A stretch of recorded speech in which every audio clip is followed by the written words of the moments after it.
सभी को नमस्कार। हिंदी साहित्य में आज हम पढ़ने जा रहे हैं आदिकाल के बारे में। हिंदी साहित्य का जो आदिकाल है उसकी समय सीमा आचार्य रामचंद्र शुक्ल ने 1050 विक्रमी संवत से 1375 विक्रमी संवत मानी है। हिंदी साहित्य के जन्म काल या शिशुकाल या प्रारंभिक काल को ही क्या कहते हैं, आदिकाल कहा जाता है। यानी आदिकाल किसे कहा जाता है, तो हिंदी साहित्य का जो जन्म काल है या यूँ कहें कि प्रारंभिक काल है उसी को हम आदिकाल के नाम से जानते हैं। और ये प्राकृत की अंतिम अवस्था, यानी प्राकृत की अंतिम अवस्था थी अपभ्रंश, उसी से हिंदी साहित्य का आविर्भाव माना जाता है। यानी जैसे जैसे भाषा का विकास हुआ तो प्राकृत जो भाषा है उसकी अंतिम अवस्था अपभ्रंश से हिंदी है उसका विकास माना जाता है। और अपभ्रंश नाम सबसे पहले कहाँ से मिला, तो अपभ्रंश नाम सर्वप्रथम वल्लभी के राजा धारसेन द्वितीय के शिलालेख में मिलता है।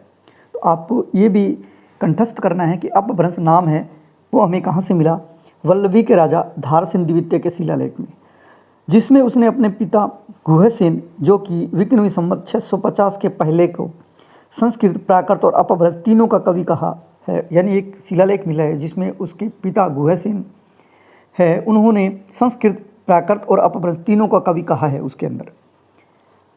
उसके बाद एक उत्तर अपभ्रंश को, जो हमें अपभ्रंश मिले हैं भाषा, उसमें उत्तर अपभ्रंश को पुरानी हिंदी अथवा अवहट के नाम से पुकारा जाता है। यानी जो उत्तर अपभ्रंश है उसी को पुरानी हिंदी भी कहा जाता है और अवहट भी कहा जाता है। उत्तर अपभ्रंश को पुरानी हिंदी सर्वप्रथम किसने कहा, ये कहा चंद्रधर शर्मा गुलेरी ने। ये प्रश्न बहुत बार पूछा गया है कि उत्तर अपभ्रंश को पुरानी हिंदी सर्वप्रथम किसने कहा, तो वो है चंद्रधर शर्मा गुलेरी। और उत्तर अपभ्रंश को अवहट किसने कहा सर्वप्रथम, तो वो है डॉक्टर भोला शंकर व्यास। ये दो प्रश्न। और एक तीसरा प्रश्न, पुरानी हिंदी को, अपभ्रंश को प्राकृत भाष हिंदी किसने कहा, प्राकृता भाष हिंदी किसने कहा, ये कहा रामचंद्र शुक्ल ने।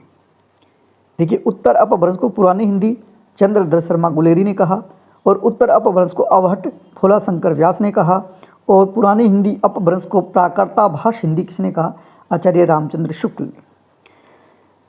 आदिकाल को अत्यधिक विरोधों एवं व्याघातों का युग किसने कहा, आचार्य हजारी प्रसाद द्विवेदी जी ने। देखिए, वैसे आदिकाल को आदिकाल नाम देने वाले हजारी प्रसाद द्विवेदी जी है, लेकिन उन्होंने आदिकाल क्यों दिया, तो उनको लगा उस समय बहुत सारी प्रवृत्तियां थी, उस कारण ना उन्होंने आदिकाल को अत्यधिक विरोधों और व्याघातों का युग कहा है। वो एक मामूली सा हम कह सकते हैं कि उन्होंने आदिकाल को आदिकाल नाम दिया है, लेकिन उन्होंने ये जो डेफिनेशन है, ये इनकी जो मेन डेफिनेशन है, अत्यधिक विरोधों एवं व्याघातों का युग कहा है, क्योंकि उसमें अलग ही तरह की प्रवृत्ति थी। तो इसलिए आदिकाल को अत्यधिक विरोधों और व्याघातों का युग कहा है आचार्य हजारी प्रसाद द्विवेदी जी ने। तो आदिकाल की जो समय सीमा है ये आपको याद रखना है।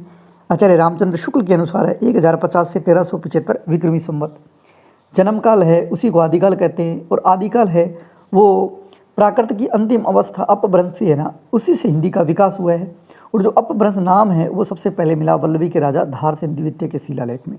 उसके बाद में उत्तर अपभ्रंश को पुरानी हिंदी किसने कहा, आपको ये याद रखना है, पुरानी हिंदी कहा चंद्रधर शर्मा गुलेरी ने। वैसे उत्तर अपभ्रंश को पुरानी हिंदी और अवहट दोनों कहा जाता है, लेकिन सबसे पहले पुरानी हिंदी किसने कहा, वो है चंद्रधर शर्मा गुलेरी ने। और अवहट सबसे पहले किसने कहा, वो है भोला शंकर व्यास ने। और इसी को प्राकृता भाष हिंदी किसने कहा, वो है रामचंद्र शुक्ल ने। और इस युग को, आदिकालीन युग को, आदिकाल को अत्यधिक विरोधों और व्याघातों का युग किसने कहा, वो है हजारी प्रसाद द्विवेदी जी ने। अब देखिए, आदिकाल की समय सीमा सभी जो इतिहासकार है, विद्वान हैं, उन्होंने अलग अलग समय सीमा मानी है। तो देखिए, जॉर्ज अब्राहम ग्रियर्सन ने आदिकाल की प्रारंभिक सीमा 643 ईस्वी से 1400 ईस्वी तक मानी है। मिश्र बंधु जो तीन भाई हैं, इन्होंने 643 से 1389 अंतिम सीमा मानी है। राहुल सांकृत्यायन के अनुसार 760 ईस्वी से 1300 ईस्वी तक माना है। आचार्य रामचंद्र शुक्ल ने, मोस्ट इंपॉर्टेंट ये बनता है, आचार्य रामचंद्र शुक्ल ने आदिकाल की समय सीमा 1050 विक्रमी संवत से 1375 विक्रमी संवत वो मानी है, जिसको अगर ईस्वी सन में करें तो 993 ईस्वी से 1318 ईस्वी तक मानी है। रामाशंकर शुक्ल ने 1000 ईस्वी से 1343 ईस्वी तक मानी है आदिकाल की समय सीमा। तो इसमें आप एक तो राहुल सांकृत्यायन की आपको याद करना है, एक रामचंद्र शुक्ल की आपको कंठस्थ होना चाहिए। वैसे सभी याद हो, अच्छी बात है। उसके बाद में आदिकाल का नामकरण।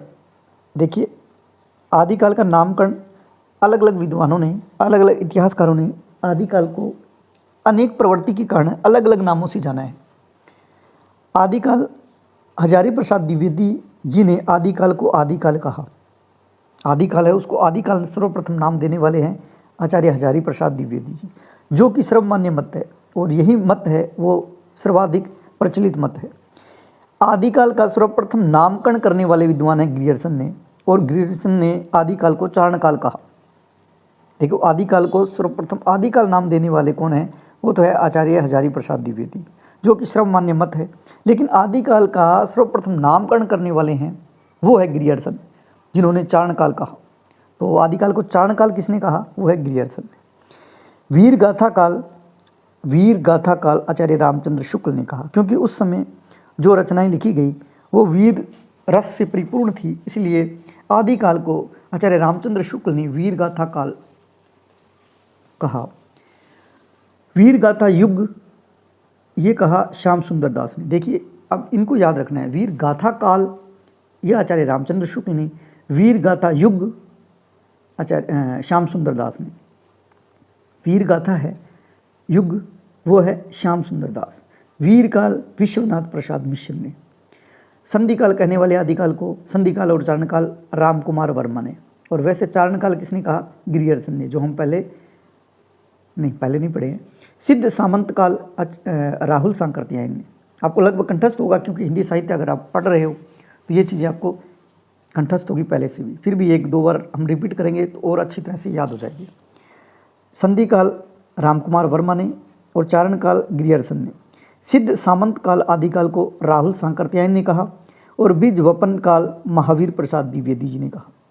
आरंभिक काल, देखिए हम आरंभिक और प्रारंभिक में गड़बड़ कर जाते हैं। तो आरंभिक काल ए बे से दे से लिखते हैं ना हम, ए बे से दे, तो ऐसे आरंभिक काल, तो इसमें देखिए मिश्र बंधु, तो बे आ गया ना, मिश्र बंधु, बंधु बे। आरंभिक काल मिश्र बंधु ने, और प्रारंभिक काल और शून्यकाल गणपति चंद्र गुप्त ने। आरंभिक काल मिश्र बंधु ने और प्रारंभिक काल कहा और शून्यकाल कहा गणपति चंद्र गुप्त ने। संक्रमण काल आदिकाल को कहा राम खिलावन पांडे जी ने और डॉक्टर हरीशचंद्र वर्मा ने। जय काव्य काल कहा रमाशंकर शुक्ल रसाल ने, और आदिकाल को उद्भव काल कहा वासुदेव सिंह ने। आधार काल कहा सुमन राजे और मोहन अवस्थी ने। आदिकाल को आधार काल कहा सुमन राजे और मोहन अवस्थी ने। अपभ्रंश काल आदिकाल को अपभ्रंश काल डॉक्टर धीरेन्द्र वर्मा ने कहा, चंद्रधर शर्मा गुलेरी ने कहा, डॉक्टर बच्चन ने कहा। और बच्चन तो ये भी कहते हैं अपभ्रंश काल और जातीय साहित्य का उद्भव, ऐसे डॉट लगा के जातीय साहित्य का उद्भव ऐसा कहने वाले हैं डॉक्टर बच्चन सिंह। श्याम सुंदर दास, उन्होंने भी अपभ्रंश काल कहा और वीर काल भी कहा। अंधकार काल डॉक्टर पृथ्वीनाथ कमल कुलश्रेष्ठ ने कहा। देखिए नाम तो कितना अच्छा है, पृथ्वीनाथ कमल कुलश्रेष्ठ, लेकिन इन्होंने आदिकाल को क्या कहा? अंधकार काल। अंधकार काल किसने कहा? डॉक्टर पृथ्वीनाथ कमल कुलश्रेष्ठ ने कहा। आदिकाल को प्राचीन काल कहा शंभू सिंह ने, प्राचीन काल शंभू सिंह ने, और संक्रांति काल कहा राम प्रसाद मिश्र ने। इस तरह से आदिकाल का जो नामकरण है उसको आपको कंठस्थ करना है। आदिकाल नाम किसने दिया? हजारी प्रसाद द्विवेदी जी ने। वीर गाथा काल रामचंद्र शुक्ल ने, और वीर गाथा युग श्याम सुंदर दास ने, और वीर काल विश्वनाथ प्रसाद मिश्र ने। और आपको ये 3-4 है वो तो आपको हमेशा ही याद रखने हैं। संधिकाल चारणकाल राम कुमार वर्मा ने, चारणकाल ग्रियर्सन ने, और सिद्ध सामंत काल राहुल सांकृत्यायन, सिद्ध सांकृत्यायन सामंत काल। बीज वपन काल महावीर प्रसाद द्विवेदी, और आरंभिक काल आरंभिक काल वैसे बंधु, और प्रारंभिक काल शून्यकाल गणपति चंद्र गुप्त। ये तो आपको कंठस्थ ही करने हैं। आचार्य रामचंद्र शुक्ल ने आदिकाल को जो नाम दिया था वीर गाथा नाम, वीर गाथा युग कहा था ना। देखिए वीर गाथा काल कहा, वीर गाथा युग नहीं, वीर गाथा काल कहा। अब वीर गाथा काल कहने के पीछे इसके कारण क्या थे?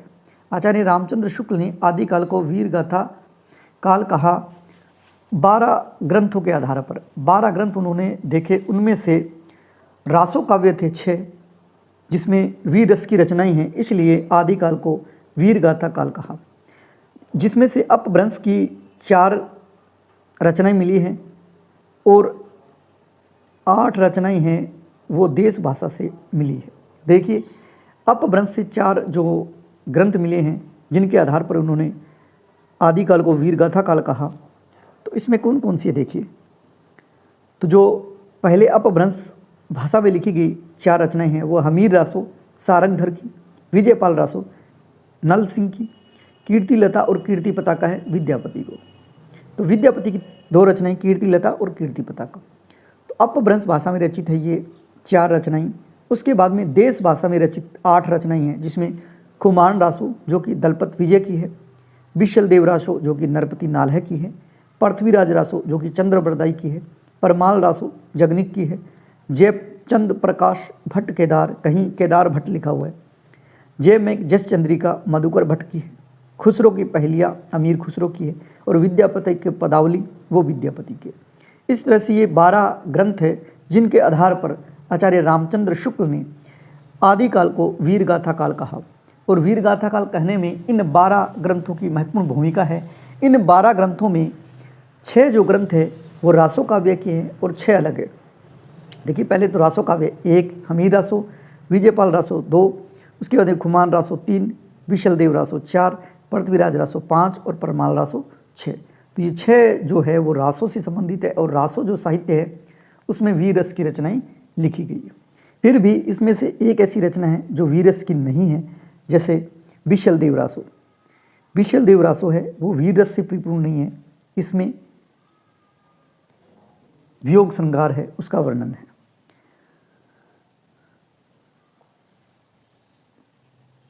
उसके बाद में ये जो 12 ग्रंथ लिखे गए हैं, इन 12 ग्रंथों में अपभ्रंश के 4 ग्रंथ है और 8 है वो जन भाषा के। तो अपभ्रंश के ग्रंथ कौन से, तो ये भी प्रश्न आता है। आचार्य रामचंद्र शुक्ल के जो 12 ग्रंथ जिनके आधार पर आदिकाल को वीर गाथा काल कहा है, उन ग्रंथों में कौन सा ग्रंथ है जो देश भाषा का है। तो 3 इनमें से नाम दिए होंगे, 1 इसमें से नाम दिया होगा। हो सकता है ऐसा पूछे कि वीर गाथा नाम देने के लिए जो 12 ग्रंथ थे उसमें से देश भाषा का कौन सा ग्रंथ नहीं है, तो इसमें से 3 दे दें, 1 ये दे दें। तो आपको ये भी याद रखना है जो 12 ग्रंथ है उसमें अपभ्रंश के 4 है वो हमीर की विजय है, हमीर विजय है, हमीर है वो विजय है क्योंकि उसकी कीर्ति पताका फैल गई, कीर्ति पताका है। हमीर विजय है इसलिए उसकी कीर्ति पताका फैल गई, हमीर विजय है इसलिए उसकी कीर्ति पताका फैल गई। तो हमीर रासो, विजयपाल रासो, कीर्तिलता, कीर्ति पताका। तो ये है अपभ्रंश की। इस तरह से जैसे भी आप याद करना चाहें कर लेना। आदिकाल की प्रमुख जो शैलियाँ हैं वो कौन कौन सी है, उसमें जो आदिकाल है उसमें 2 तरह की शैलियाँ प्रचलित थी, एक तो डिंगल शैली और एक है पिंगल शैली। यानी जो साहित्य लिखा गया वो एक तो डिंगल शैली में लिखा गया और एक है पिंगल शैली में। डिंगल शैली में लिखा गया उसमें अपभ्रंश और साथ में राजस्थानी मिश्रित भाषा है। अपभ्रंश और राजस्थानी मिश्रित भाषा है वो डिंगल शैली की भाषा मानी जाती है और ये कठोर कर्कश शब्दावली युक्त भाषा मानी जाती है। और पिंगल शैली है जिसमें अपभ्रंश और ब्रज भाषा उसका काव्य माना जाता है, ये कोमलकांत पदावली युक्त भाषा मानी जाती है। तो इस तरह से 2 साहित्यिक शैलियाँ हैं आदिकाल की, वो है डिंगल शैली और पिंगल शैली। डिंगल जिसमें अपभ्रंश और राजस्थानी, और पिंगल में अपभ्रंश और ब्रज भाषा जो कि कोमलकांत पदावली युक्त होती है। आदिकाल साहित्य की प्रवृत्तियां हैं, उसमें 3 तरह की प्रवृत्तियां थी। एक तो है वीर गाथात्मक रचनाएं जो कि रासो साहित्य है। उसके बाद में धार्मिक रचनाएं की गई इसमें, जिसमें सिद्ध जैन रास कवियों की रचनाएं हैं। यानी सिद्ध है उन्हीं को जैन कहते हैं और उन्हीं को रास साहित्य कहते हैं। उसके बाद में श्रृंगारिकता जो विद्यापति की पदावली में रचनाएं मिलती हैं। इस तरह से ये आदिकाल साहित्य की प्रवृत्तियां हैं वो 3 तरह की है, एक वीर गाथात्मक है, एक धार्मिकता है और तीसरी है श्रृंगारिकता। तो आप अच्छी तरह से नोट कर लीजिए और कल हम इसके बारे में आगे पढ़ेंगे, आदिकाल के बारे में। और जो अगर ये वीडियो आपको अच्छा लगे तो लाइक कीजिए, कमेंट कीजिए और हमारा जो चैनल है उसे सब्सक्राइब जरूर करें। जय हिंद, जय भारत।